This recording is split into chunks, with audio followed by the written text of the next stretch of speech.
Tennessee Courage acting head coach Nathan Thackeray following Courage in his match versus the Utah Royals. Nathan, can you just start with your initial thoughts on today's match? Yeah, I mean, I have to see the game out. It's another game where we've taken the lead, and for a team that doesn't score many goals, we've got to hold on to that 1-0 win. Giving away too many set pieces unnecessarily that have led to obviously the equaliser and then the VAR goal as well. I didn't get a clear vision of that, but obviously it sounds like it's been a handball. But performance-wise, I thought we were poor in the first half. To be honest, maybe I got to watch it back because maybe my emotion post-game is giving me a skewed vision of the game. But I didn't think we had any control in the first half, and obviously we were high pressing them, so they played quite direct, and it meant that the game was a little long and a little sloppy. So it took us a while to settle down. Got a little bit better in the second half, I would suggest. I think we were lucky for the goal to be called back. I haven't seen it up close, but I think we were a little bit lucky to get that one back. And then we go on and get the goal, and from there we have to see the game out. So yeah, I'm gutted for the team because they've been working so hard, and I've put so much demand on them in the last 3 weeks that they've had to adjust to and adjust to the training and how physical the training is, and the demands of what I'm asking them to do in the game as well is different to what it has been in the past. And I want us to get numbers higher. I want us to be more effective towards the box and creating chances, and that's been it's been well received, I think, in a training environment. Now we just got to put it into practice on the field. And obviously delay. What was your message to the team kind of during that rain delay and then you came out of it? Yeah, it was like three periods of the game. It was like, all right, you go in, you give them a pre-halftime team talk to then come out and play another 10 minutes with the added time. And I actually thought that 10 minutes we started really well in it, and then later we just started to sit back a little bit deeper, and it allowed them to get a couple of shots off. Not shots that were sort of going to hurt us, but shots that were still shots from distance that anything's got a chance to go in, and especially against us this season. I think shots from distance have been our biggest challenge. So yeah, a bit disappointed with that 10-minute spell, and then obviously just trying to get the team reset. Thankfully it wasn't more than what it was, because it's tough to come in and go out and come back in again. It was difficult. And then we saw Jaden Shaw in a little bit of a deeper position today. You talked in the pre-match about what you wanted to see from her in terms of the KC game and in terms of her in a deeper position. What do you think of her performance tonight and her ability to link up with Ashley off the right? Yeah, I thought she was great. I really do. I think we have to find her more to help her build rhythm in the game. And for someone that's not played in that position before, other than the 45 minutes at Kansas, I thought she did really, really well. Dictated the game. Her ability to execute passes from a deeper position and break lines is phenomenal. We don't have to rely on it necessarily being Ash and Manaka in the 10 positions that are always being the creative ones. Now Jaden can do it.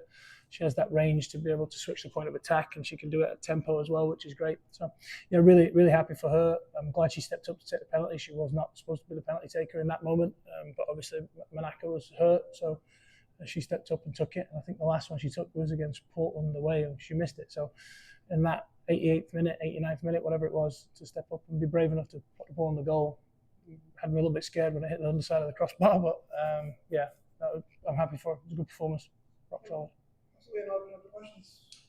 I mean, being where you are at the table, you would like to come with 3 points, come with 1, to give up that goal away. Does it feel like a missed opportunity there?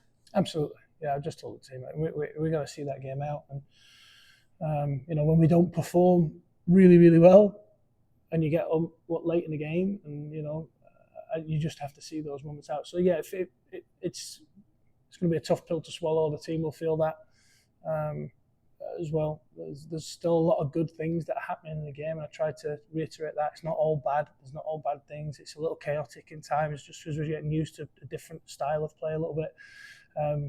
But yeah, it felt like, honestly, it feels like 3 points dropped, not 2 points dropped. So we'll have to bounce back. I've said to the team all week as we go through this period that failure finds everybody at some point.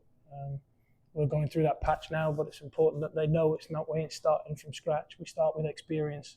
So any moment that we've learned from, we need to utilize it. And if this game is helps us build some mental fortitude and some resilience to be able to see out the games and defending set pieces better, then it's a lesson learned and not a lesson lost. So you mentioned that you've kind of been asking more out of them in training since the change in coach. What have you been asking of them?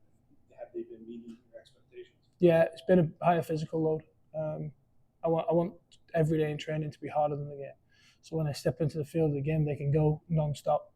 So the physical load has been much higher level of intensity.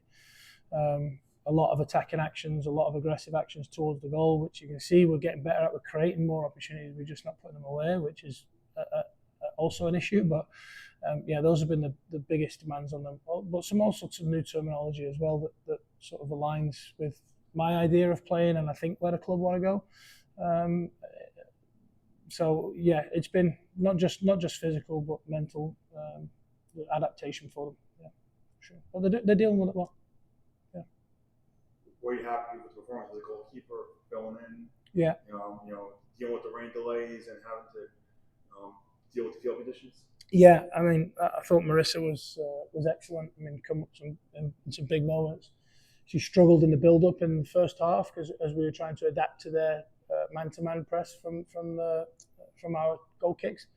So that was just a lesson for her to say, okay, well, if they're going to do that high, we could expose the space sort of behind them and play directly into Pinto to see if she could hold the ball up for us.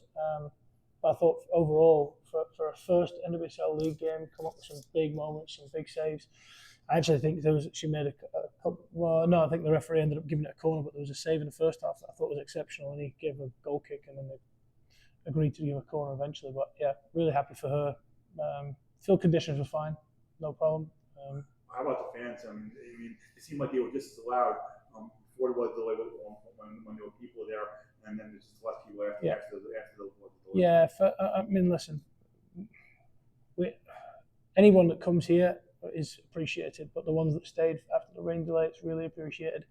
This team needs all the support they can get, and as I said to Nicholas in the pre-match press conference, we need the crowd to be the 12th man or 12th player to help us get over the finish line. And tonight, the ones that stayed behind that really did help us try to do that. I'm appreciative of those people. I want to see more people in the seats.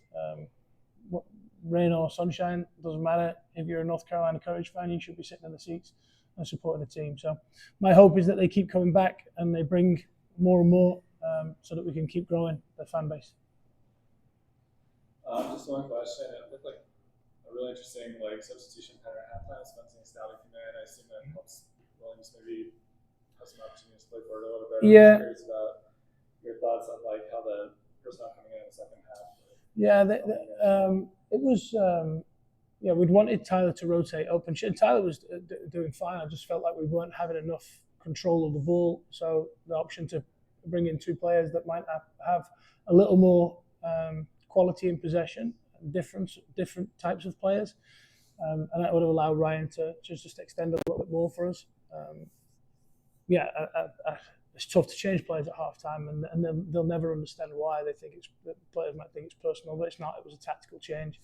The decision was made for that specific reason. And as I said to Stoudy, she came in and it's the first time she's played for a while. She's trained really, really well throughout this period, and we changed to a back four tonight, and she's better in a 4 than she is in a 5 or a back 3, however you want to call it. So she had that opportunity. I thought she just did okay. I thought Malia was normal Malia, what you expect to get. But those chances will come again for them. So as long as she keeps training the way she has been, those opportunities will come. Appreciate it.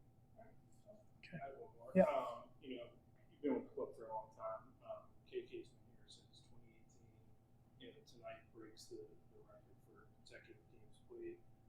Just kind of curious from your perspective, having watched her grow all those years, how important is she now to the success of this team? Yeah, she's really important, and if anything, she builds a foundation of expectation for the rest of the group. A player that came in as a trialist, didn't play for a number of years, had some hard times. I mean, at one point, I think she thought about quitting out of the game a number of years ago, and then eventually got her opportunity and has ran with it ever since. And I think the younger players that are coming through now, maybe sometimes they think that they are need to start every game, or I need to do this, I need to do that. Not really. Kaylee Kurtz worked on her craft for a number of years before she was able to get into the team, and she's done a fabulous job of maintaining that. And to be a player that plays, what's the exact number, 106? 107? To play 107 consecutive games without missing a single minute, what you're doing off the field is far more credible than what you're doing on the field, because these bodies aren't made to do that. They're definitely not. So, especially the way that she plays as well, with how aggressive she is. So I'm really happy for KK. I'm proud of her for what she's achieved.